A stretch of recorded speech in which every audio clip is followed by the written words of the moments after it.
Hello, good morning. आपका फिर से स्वागत है मिशन कंपटीशन क्लासेस खानपुर में।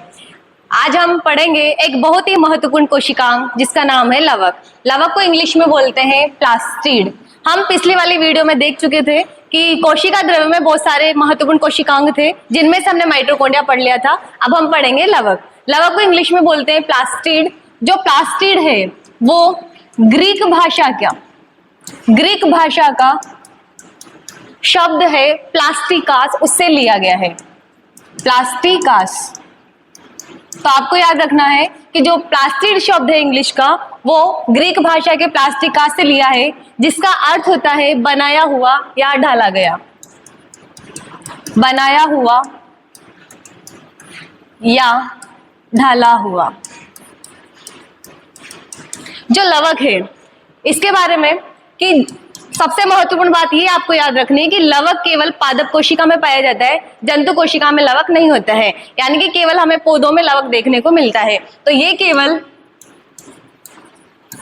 पादप कोशिका में होता है। लवक केवल पादप कोशिका में होता है, जंतु कोशिका में नहीं होता है।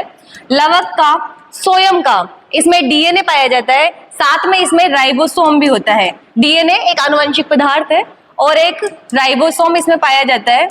राइबोसोम भी एक कोशिकांग है। तो लवक का स्वयं का डीएनए होता है, इसमें राइबोसोम होता है, इसलिए लवक को अर्ध स्वायत्त अंग भी कहा जाता है। जो हमने माइटोकॉन्ड्रिया देखा था, माइटोकॉन्ड्रिया में भी स्वयं का डीएनए था, स्वयं का राइबोसोम था, इसलिए माइटोकॉन्ड्रिया को भी अर्ध स्वायत्त अंग कहते हैं। तो लवक को कहा जाता है अर्ध स्वायत्त अंग कहा जाता है। लवक की खोज, अब हम देखें कि लवक की खोज किसने की थी। तो लवक की खोज की थी हेक्टल नामक वैज्ञानिक ने लवक की खोज की थी, लेकिन इसको लवक नाम दिया था वैज्ञानिक शिम्पर ने। तो लवक की खोज की थी हेक्टल ने, वैज्ञानिक हेक्टल, और इसको लवक नाम दिया था, लवक नाम दिया शिम्पर ने। लवक नाम दिया था इसको शिम्पर ने। अब रंगों के आधार पर हम देखते हैं कि लवक अलग अलग होते हैं। फलों में अलग रंग रहता है, सब्जियों में अलग रंग रहता है। तो जो रंगों के आधार पर लवक को 3 भागों में बांटा गया है। लवक 3 प्रकार के होते हैं। तो हम सारणी बनाकर देखते हैं कि लवक कौन कौन से होते हैं।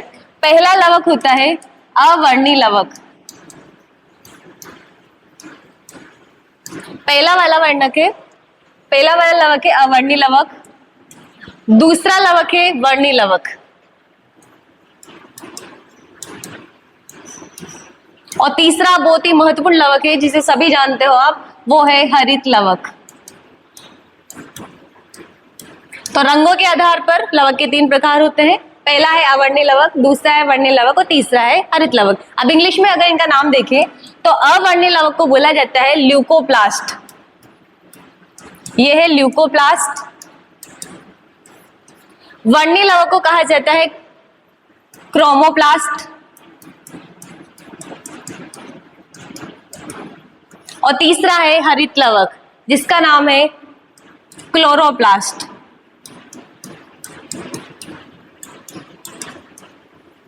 क्लोरोप्लास्ट। अब इनके रंग देखते हैं कि इनके रंग कैसे होते हैं। तो जैसे नाम से पता चल रहा है अवर्णी लवक, अर्थात जिसमें कोई रंग न हो। तो अवर्णी लवक होता है रंगहीन, जिसमें किसी प्रकार का रंग नहीं होता है। वर्णी लवक ये विभिन्न रंगों में होता है, पुष्प और सब्जियां अलग अलग रंग की होती है, तो ये विभिन्न रंगों का होता है, जैसे लाल, पीला, हरा। हरित लवक का रंग होता है हरा, यानी कि हरे रंग को छोड़कर जितने भी रंग है सारे आ जाएंगे वर्णी लवक में, आ जाएंगे क्रोमोप्लास्ट में आ जाएंगे। अब इनको देखें कि कहाँ पाए जाते हैं। जो अवर्णी लवक होता है ये हमें देखने को मिलता है जड़ों में, क्योंकि जड़ों का कोई भी रंग नहीं होता। जड़ों में अवर्णी लवक होता है, साथ ही तने में भी अवर्णी लवक पाया जाता है, और बहुत सारे बीज, इन बीजों में भी अवर्णी लवक होता है। वर्णी लवक विभिन्न पुष्पों में, फलों में, जो रंग बिरंगे हमें दिखाई देते हैं, तो सब में हरे रंग को छोड़कर सारे के सारे होते हैं वर्णी लवक। हरित लवक कहाँ होता है? तो जितने भी हरे पेड़ पौधे हैं जो प्रकाश संश्लेषण की क्रिया के माध्यम से अपना खाना बनाते हैं, उन सब में हरित लवक होता है। यह हमने देखा। अब आगे देखो कि ये क्या कार्य करते हैं। तो इन लवक के कार्य भी अलग अलग होते हैं। तो पहला है अपने पास अवर्णीय लवक। ये क्या काम करता है? तो अवर्णीय लवक का सबसे मुख्य कार्य होता है भोजन का संग्रह करना। ये खाद्य पदार्थों का संग्रह करता है। इसका पहला कार्य है भोजन संग्रह करना। वर्णीय लवक का क्या कार्य है? वर्णीय लवक का कार्य है पुष्पों को, फलों को विभिन्न रंग प्रदान करना। तो रंग देने का कार्य करते हैं। एक है अपने पास हरित लवक। हरित लवक का क्या कार्य है? ये पाया जाता है हरे पेड़ पौधों में, हरे पेड़ पौधों की पत्तियों में ही होता है। और पत्तियों का सबसे मुख्य कार्य होता है भोजन बनाना। या किस क्रिया के माध्यम से? प्रकाश संश्लेषण की क्रिया के माध्यम से खाना बनाना। हरित लवक प्रकाश संश्लेषण की क्रिया के माध्यम से भोजन बनाने में मदद करता है। अब हम देखेंगे कि जो अवर्णीय लवक है, अवर्णीय लवक को भी भोजन संग्रह के आधार पर 3 भागों में बांटा गया है। अब देख लेते हैं उनको। अवर्णीय लवक के प्रकार।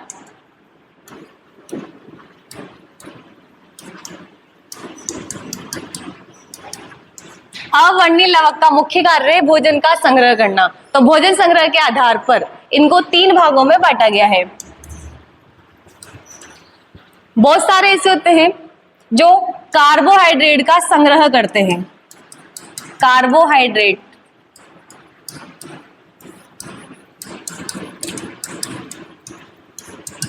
जो अवर्णीय लवक कार्बोहाइड्रेट का संग्रह करता है उसको बोला जाता है एमाइलोप्लास्ट। ये बहुत ही मोस्ट है, एमाइलोप्लास्ट।